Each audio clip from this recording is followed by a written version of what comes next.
لوگ آج کسی کے کاروبار کو بڑھتا ہوا نہیں دیکھ سکتے، کسی کو خوش نہیں دیکھ سکتے، کسی فیملی کو خوش نہیں دیکھ سکتے، میاں بیوی خوش ہوتے، کچھ سمجھ میں نہیں آتا۔ بس اوقات لوگ آتے ہیں کہتے ہیں مولانا پتہ نہیں کیا ہو گیا، ہمیں نظر لگ گئی، نظر بھی لگتی، لیکن پتہ نہیں کیا ہو گیا، ہمارے اچھے خاصے میاں بیوی تھے، آپس میں بلا وجہ لڑائیاں ہوتی۔ وہ سیکھتے تھے ان دو جادوگروں سے وہ بات کہ جس کے ذریعے میاں بیوی میں جدائی ڈال گیا۔ جادو کی دو صورتیں، ایک صورت تو یہ کہ کسی چیز کی ماہیت کو بدل دینا، حقیقت کو بدل کر پیش۔ اصل میں جادو جو ہے اگر آپ اس کا مطالعہ کرنا چاہیں قرآن مجید کے اندر تو سورۃ البقرہ میں جہاں ہاروت اور ماروت کا واقعہ ہے، اگر آپ اس کو پورا پڑھیں قرآن مجید کی آیات میں اور ترجمہ پڑھیں تو اس سے جادو کی حقیقت سمجھ میں آتی ہے کہ سلیمان علیہ السلام کے دور میں بھی جادوگروں کا بڑا زور تھا۔ آج کل لوگ یہ بہت سوال کرتے ہیں، ایک سوال تو یہ کرتے ہیں کہ کیا جادو کی کوئی حقیقت ہے، دوسرا سوال یہ کرتے ہیں کہ کیا جادو اثر کرتا ہے، تیسرا سوال لوگ یہ کرتے ہیں کہ یہ کیسے ہو سکتا ہے کہ جو کام اللہ کے کرنے کے ہیں وہ انسان جادو کے ذریعے کرتا ہو۔ اور پھر اہم ترین سوال لوگوں کا یہ ہوتا ہے کیا جادو کا کوئی توڑ ہے؟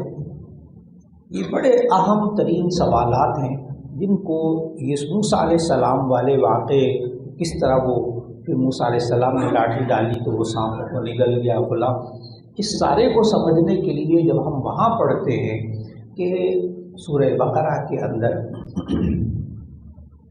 دوسرا پہلا پارہ اور اس کا دوسرا جب آدھا شروع ہوتا ہے اس کا دوسرا رکوع،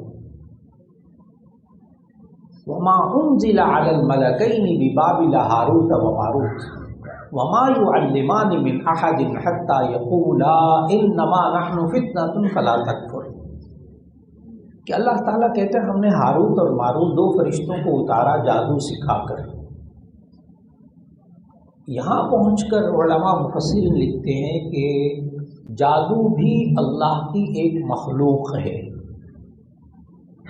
جس طرح اور چیزیں مخلوق ہیں، جیسے آگ مخلوق ہے، آگ کا کام ہے جلانا، آگ کا کام ہے تباہی پھیرنا، اس سے انسان فائدہ بھی اٹھاتا ہے۔ اللہ چاہے تو اس آگ کے اندر اثر رکھے، اللہ چاہے اس آگ کے اندر سے اثر کو ختم کرتے، جیسے ابراہیم علیہ السلام کے لیے آگ کے اثر کو ختم کر دیے۔ مفسرین یہ مثال دے کر پھر سمجھاتے ہیں کہ جادو اللہ کی ایک مخلوق ہے، اللہ چاہے تو اس کے اندر اثر پیدا کرے، اللہ چاہے تو نہ اثر پیدا کرے۔ انسان اس مخلوق کو استعمال کرتا ہے، یعنی جادو کو استعمال کرتا ہے، اور اس جادو کے اندر اثر بھی اللہ کے حکم سے پیدا ہوتا ہے، اللہ چاہے تو اس کے اندر سے اثر کو اٹھا لے۔ کیا یہ جادو انسان پر اثر کر سکتا ہے؟ تو اس کا جواب خود نبی کریم صلی اللہ علیہ وسلم کی ذات اقدس، بہت مستند حدیث بخاری شریف کی حدیث کہ نبی صلی اللہ علیہ وسلم بیمار رہنے لگے، ایک دن لیٹے ہوئے تھے، بخاری شریف کی حدیث کہ اللہ تعالیٰ نے دو فرشتوں کو بھیجا، ایک سرانے کھڑا ہو گیا، ایک پائتی کھڑا ہو گیا پاؤں کی طرف، اور وہ انسان کی صورت میں تھے، اور آپس میں باتیں کرنے لگے کہ اس انسان کو کیا ہوا ہے، ان کو۔ تو ان میں سے ایک نے جواب دیا کہ اس کو فلاں لبید ابن عاصم ہے، اس نے اور اس کی بیٹیوں نے اس پر جادو کر دیا۔ پھر وہ دوسرا پوچھتا ہے کیسے جادو کر دیا؟ اب یہ سارا نبی صلی اللہ علیہ وسلم کو سنایا جا رہا ہے کہ آپ کی طبیعت ناساز ہوئی ہے اور اس کی وجہ کیا ہے۔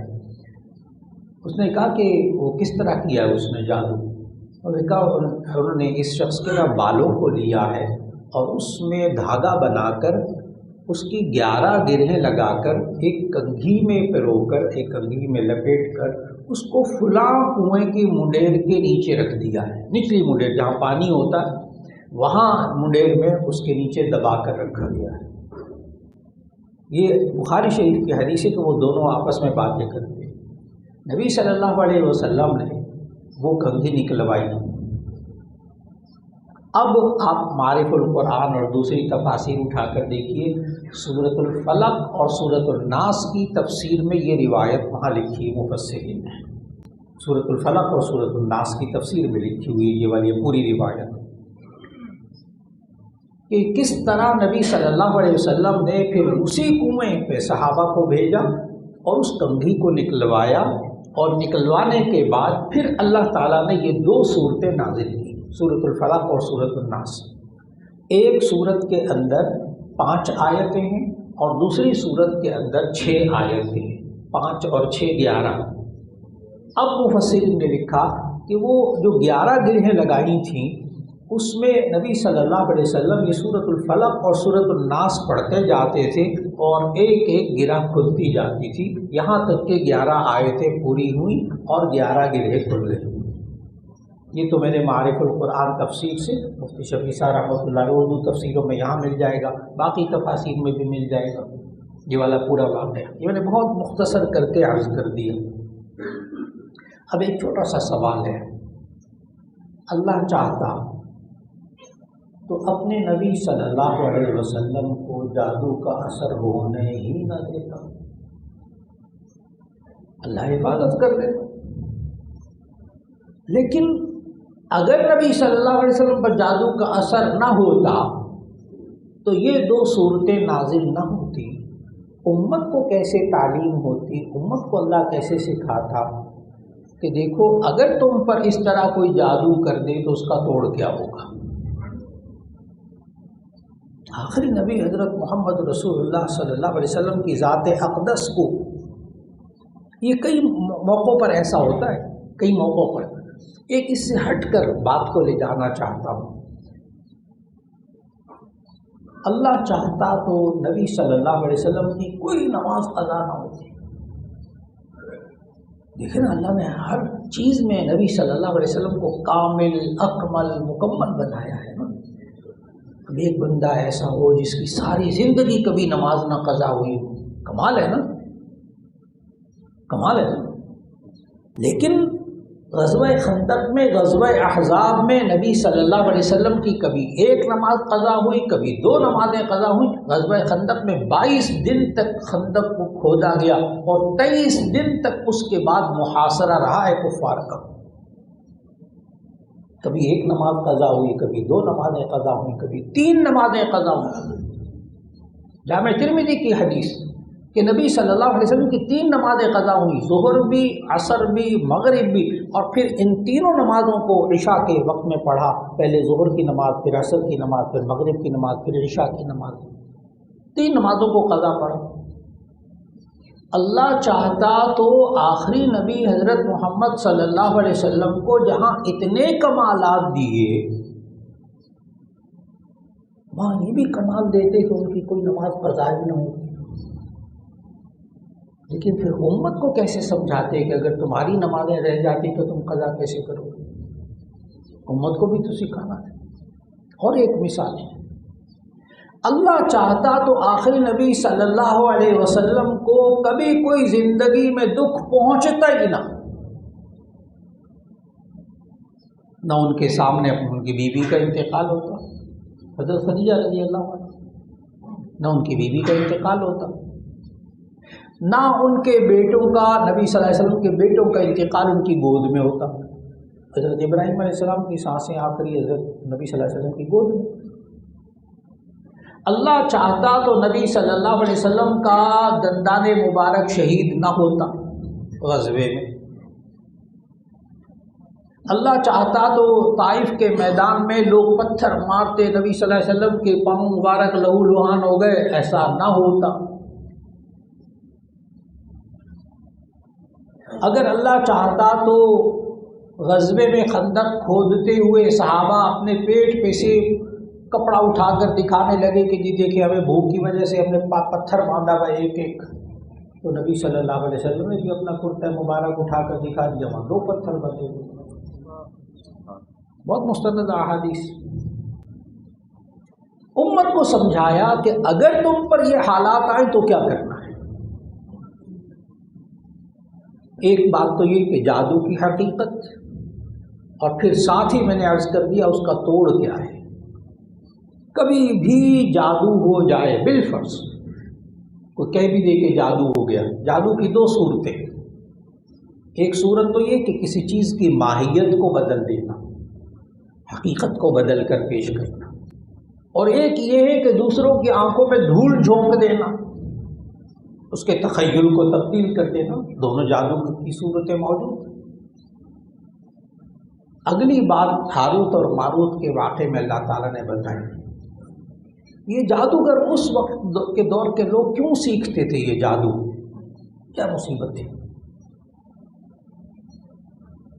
وہاں اللہ تعالیٰ نے ہاروت اور ماروت کے واقعے میں بتایا فَيَتَعَلَّمُونَ مِنْهُمَا مَا يُفَرِّقُونَ بِهِ بَيْنَ الْمَرْءِ وَزَوْجِهِ، وہ سیکھتے تھے ان دو جادوگروں سے وہ بات کہ جس کے ذریعے میاں بیوی میں جدائی ڈال دیں۔ یہ میاں بیوی خوش کیوں رہتے، تباہ کرو ان کو، جیسے بہت سے حضرات ہوتے نا بیچارے، صبح صبح جا کے دکان کھولتے، دکان کے بعد ماش کی دال گری ہوئی ہوتی، کبھی مونگ کی دال گری ہوتی، کبھی کالے مسر گرے ہوتے، کبھی وہ بیچارے گھر سے نکلتے تو بکرے کی سیری پڑی ہوتی، ابھی تازہ تازہ نیا گھر بنایا ہوتا ہے، صبح صبح وہاں کالی ہانڈی پڑی ہوئی ہوتی، اور اس وقت بڑا دل لرز جاتا ہے، کسی نے رشتہ مانگا بیٹی کا، نہیں دیا، صبح اٹھتے تو جناب وہ بیٹی کے سارے کپڑے کترے ہوئے ہوتے، کٹے ہوئے ہوتے۔ یہ ہمارا معاشرہ، ہمارا معاشرہ، بیٹی کا رشتہ مانگا نہیں دیا، کوئی اور بات ہو گئی ایسی، وہ جناب دیواروں پہ چھینٹے خون کے۔ اب آپ انکار تو نہیں کر سکتے نا، ہو رہا معاشرے میں، ہو رہا معاشرے میں ہو رہا۔ اور ایسی صورت کے اندر یہ جس بندے پہ بیتتی ہے نا، اللہ معاف کرے اس کی کیا ذہنی کیفیت ہو جاتی ہے۔ پھر وہ لوگ جب ان کو پتہ چلتا ہے جادو ہوا ہے تو پھر وہ لوگ بھاگتے ہیں مختلف اطراف میں، اس وقت احتیاط کرنی چاہیے۔ دیکھیں، جانی نقصان ہوا، مالی نقصان ہوا، لیکن ابھی ایک چیز باقی ہے اور وہ ہے ایمان۔ اگر یہ بندہ بالفرض کبھی حالات گھر میں جادو وغیرہ کے ہو جائیں، کبھی بھی سفلی عملیات اور جادوگروں کے پاس جا کر اس کا توڑ ہرگز نہ کروائے، اس وقت بھی نہ کروائے۔ کیوں؟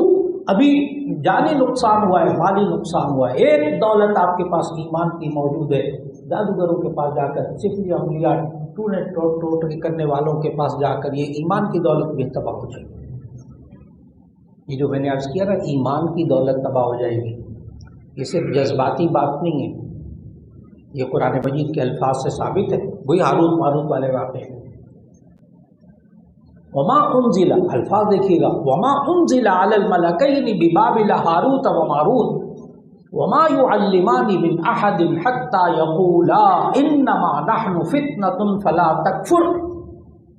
وہ سیکھتے تھے ان سے وہ باتیں، اور وہ فرشتے کہتے تھے، فرشتے خود کہتے تھے، وہ دونوں ہاروت اور ماروت، حتی یقولا انما نحن فتنة فلا تکفر، ہم فتنہ ہے، آزمائش ہیں، فلا تکفر، تم کفر مت اختیار کرو، سکھانے سے پہلے آگاہ بھی کرتے تھے۔ یہ فلا تکفر کے تحت تمام مفسرین نے لکھا ہے کہ جادو کرنا بھی کفر ہے اور جادو کروانا بھی کفر ہے۔ جادو کرنے والا بھی کافر ہوتا ہے، جادو کروانے والا بھی کافر ہوتا ہے، اس لیے کہ جب آپ میں سے کوئی گہرا مطالعہ رکھتا ہو جادو کے بارے میں تو بہت اچھی طرح ذہن میں رکھیے گا، پہلے اپنے ایمان کو ختم کرنا پڑتا ہے، پھر اس کے بعد یہ جادو کرے گا تو اس کا اثر ہوگا۔ ایسے کفریہ کلمات کہنے پڑتے ہیں، اس کے بعد اس کے بغیر وہ جادو اثر کرتا ہی نہیں ہے۔ اس لیے یہاں فلا تکفر کے تحت مفسرین نے لکھا کہ جادو کرنے والا بھی کافر ہوتا ہے، کروانے والا بھی کافر ہوتا ہے۔ اس لیے کسی پر جادو کا اثر ہو جائے تو تب بھی اس کو جادوگروں کے پاس اور ٹونے ٹوٹکے والوں کے پاس، سفلی عملیات والوں کے پاس نہیں جانا چاہیے۔ میں نے پھر عرض کیا کہ ابھی صرف جان کا نقصان ہوا ہے، مال کا نقصان ہوا ہے، اور کہیں ایمان کا نقصان نہ ہو جائے۔ پھر کیا کرنا چاہیے؟ سورۃ الفلق اور سورۃ الناس، سورۃ الفلق اور سورۃ الناس تلاوت کیجیے۔ دیکھیے آخری نبی حضرت محمد رسول اللہ صلی اللہ علیہ وسلم، اللہ چاہتا صاحب قرآن ان پر کوئی تکلیف ہی نہ آتی، کیا ان کو بھی دم کی ضرورت تھی؟ کیا ان کو بھی دم کی ضرورت تھی؟ بخاری شریف کی حدیث بہت مستند کہ ہر رات کو سوتے ہوئے نبی صلی اللہ علیہ وسلم 3 بار قل هو اللہ احد، 3 بار قل اعوذ برب الفلق، 3 بار قل اعوذ برب الناس پڑھنے کے بعد ہر رات اپنے اوپر دم کرتے تھے۔ صاحب قرآن کو ضرورت تھی، ہمیں ضرورت نہیں۔ بہت سوچنا چاہیے، اپنے بچوں کو، گھر والوں کو، خود اس پر عمل کرنا چاہیے۔ یہ میں سوال کا جواب دے رہا ہوں، اس عجیب و غریب معاشرے میں ہم کیا کریں گے؟ کیا ہم بالکل بے بس ہے؟ جی نہیں، اللہ نے یہ آیتیں نازل کی، اس لیے بھرپور کوشش کی جائے کہ اپنے آپ کو ان اثرات سے محفوظ رکھنے کے لیے 3 مرتبہ قل هو اللہ، 3 مرتبہ قل اعوذ برب الفلق، 3 مرتبہ قل اعوذ برب الناس پڑھ کر اپنے اوپر دم کیا کیجیے۔ انشاءاللہ العزیز اللہ تعالیٰ حفاظت فرما لے گا۔ اگر اثر ہو بھی گیا تو بھی اللہ حفاظت فرما لے گا۔ اللہ رب العزت ہمیں معاشرے کے اندر سے ان تمام قباحتوں سے اللہ ہر ایک کی جان کو، اس کے مال کو اللہ محفوظ رکھے، اور اس کے پیچھے جو جذبہ کار فرما ہوتا ہے نا، اس سارے جادو ٹونے فلک یہ کیا مصیبت ہے؟ وہ کالی ہانڈی ڈال دی اور کپڑے کٹ گئے اور خون کے چھینٹے پڑنے لگ گئے، اور صبح دکان کھولی تو سامنے وہ دالیں پڑی ہوئی تھیں، پلا پڑا۔ کیا مصیبت کیا ہوتی ہے ان لوگوں کو؟ عجیب بات بتاؤ، صرف اور صرف حسد، صرف اور صرف حسد۔ یہ نعمتیں اس کے پاس کیوں ہیں؟ وہ جلتا ہے، کڑتا ہے، بندہ کوشش کرتا ہے مجھے ملے یا نہ ملے، اس کے پاس یہ نعمت ختم ہو جائے۔ اس کے بچے کیوں پڑ گئے، اس کا کاروبار کیوں چل گیا، اس کے بچوں کی اولاد کیوں ہو گئی، اس کا فلاں کیوں ہو گیا، اس کے حالات کیوں اچھے، یہ خوش کیوں رہتا ہے، یہ فیملی خوش کیوں رہتی ہے، وہ ختم کر دیتے ہیں۔ مصیبت۔ اور یہی جذبہ، اس لیے عرض کر رہا ہوں یہ بات تھوڑی سی طویل کر کے کہ تاکہ آپ کو تھوڑا سا حوصلہ ہو تھوڑا سا، کہ اس کے پیچھے ہوتا کیا ہے، کرتے کیوں، مصیبت کیا ہے۔ آپ کو یاد ہے وہ خیبر کے اندر ایک یہودی خاتون تھی زینب، اس نے نبی صلی اللہ علیہ وسلم، یہ بھی صحابہ ستہ کی حدیث سنانے لگا، تو وہ زینب نامی خاتون نے، یہودیہ نے، اس کو پتہ چل گیا نبی صلی اللہ علیہ وسلم کو نا دستی کا گوشت بڑا پسند ہے، دستی کا گوشت بڑا پسند ہے۔ اس نے وہ دستی کا گوشت، یعنی بکرے کا اگلا حصہ نہ پاؤں، اس کو دستی کے گوشت کو روسٹ کروائے، اور روسٹ کروا کے اس میں زہر ملا کر نبی صلی اللہ علیہ وسلم کو دیا۔ بہت مستند حدیث بتا رہا ہے، اور آپ کے ذہن میں ہے کہ پھر وہ نبی صلی اللہ علیہ وسلم گوشت کھانے لگے تو اللہ تعالیٰ نے بذریعہ وحی بتایا کہ اس کے اندر زہر ملایا، آپ نہ کھائیں۔ وہ عورت پکڑی گئی، اس کو پکڑ کر لایا گیا۔ صحابہ نے بھی پوچھا، آپ کو تم نے کبھی نبی صلی اللہ علیہ وسلم کو تکلیف پہنچائی، کیوں کیا ایسا گندا کام؟ اللہ تعالیٰ کے آخری نبی حضرت محمد صلی اللہ علیہ وسلم کو تو نے کیوں مارنا کیوں چاہا زہر دے کر؟ اس کا جواب سننے والا ہے اس خاتون کا۔ کہنے لگی کہ میں اس پر حسد کرتی تھی کہ ان کے فالوور زیادہ کیوں ہیں، ان کے لوگ ایمان لانے والے زیادہ کیوں ہیں، ختم کرو۔ پیچھے کیا؟ حسد، حسد، ان کے ماننے والے زیادہ کیوں ہیں، ان کو زہر دو، ان پر جادو کرو۔ لوگ آج کسی کے کاروبار کو بڑھتا ہوا نہیں دیکھ سکتے، کسی کو خوش نہیں دیکھ سکتے، کسی فیملی کو خوش نہیں دیکھ سکتے، میاں بیوی خوش ہوتے، کچھ سمجھ میں نہیں آتا۔ بس اوقات لوگ آتے ہیں کہتے ہیں مولانا پتہ نہیں کیا ہو گیا، ہمیں نظر لگ گئی، نظر بھی لگتی، لیکن پتہ نہیں کیا ہو گیا، ہمارے اچھے خاصے میاں بیوی تھے، آپس میں بلا وجہ لڑائیاں ہوتی ہیں۔ جب کبھی ایسے حالات ہوں کہ کچھ وجہ سمجھ میں نہ آئے، فوراً قل اعوذ برب الفلق، قل اعوذ برب الناس پڑھ کر دم کرنا شروع کیجیے۔ وہ جو جادو ٹونے کا خالق ہے نا، ظاہر مخلوق ہے، جادو مخلوق ہے، جادو مخلوق ہے، اللہ چاہے اس میں سے اثر ڈال دے، اللہ چاہے اس میں سے اثر ختم کر دے۔ اللہ رب العزت ہم سب کو ان تمام حسد سے بچائے، حسد کے اثرات سے محفوظ فرمائے۔ تبارك الذي نزل الفرقان على عبده ليكون للعالمين نذيرا۔